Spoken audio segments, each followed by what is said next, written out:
Rock of ages, cleft for me, let me hide myself in thee. Oh, be joyful. Hi, guys. I hope that you are all well. It's Tyler. I am just going for a walk outside my house right there. And for this living room session, I kind of thought maybe we would try something a little bit different.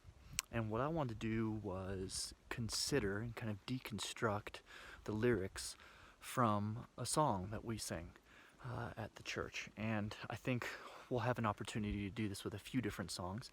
But for today, the song that came to mind immediately that I wanted to just consider with you guys is the classic timeless hymn, Rock of Ages, which was written by a guy named Augustus Toplady, who was a well-known lyricist and hymn writer of his day. Definitely Rock of Ages, one of his most well-known hymns that he wrote. And it starts with the text. Well, let me back up a little bit. The reason I want to do this is because I think it is important.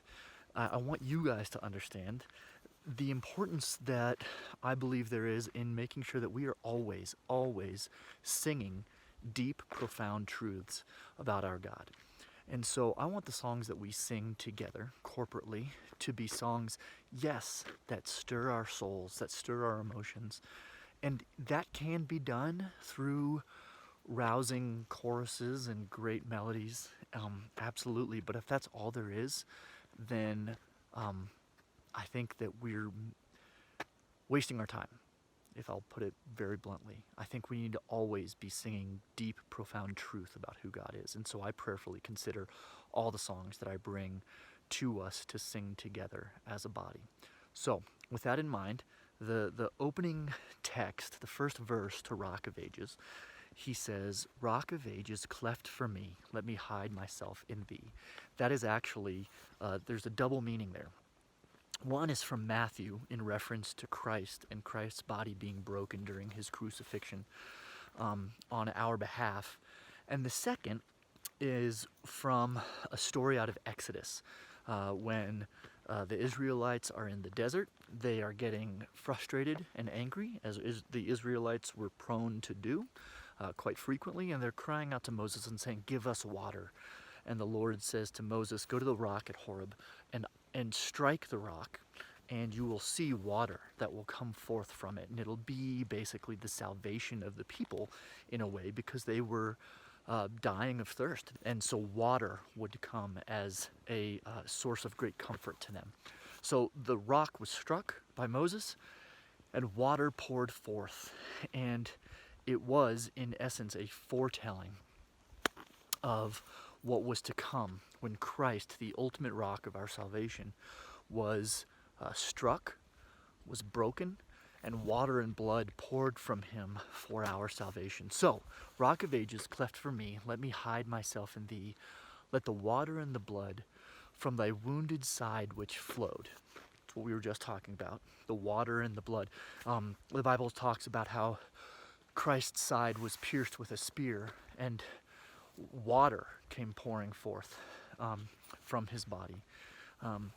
Let the water and the blood from thy wounded side which flowed be of sin the double cure, save from wrath and make me pure. So that blood of Christ, that water, that blood and water that poured from Christ's body, that poured from the rock at Horeb, is a double cure from Christ's body. It's a double cure for us. It saves us from wrath, saves us from the wrath of God against people who are in open rebellion against him. And it makes us pure.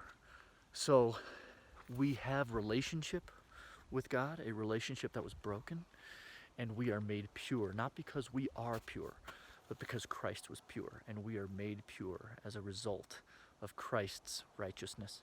So I hope that that is an encouragement to you in just knowing, even in a simple song like that, well, not a simple song, but even in just the first verse of that song, we sing so much truth about who God is, about who Christ is, and what he did for us on our behalf.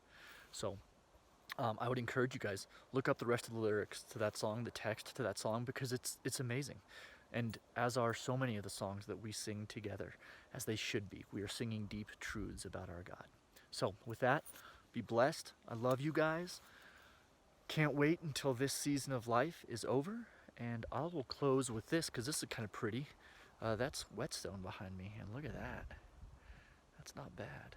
Okay, bye. Love you guys. Let the water and the blood from thy wounded side which flowed be of sin a double cure. Save from wrath and make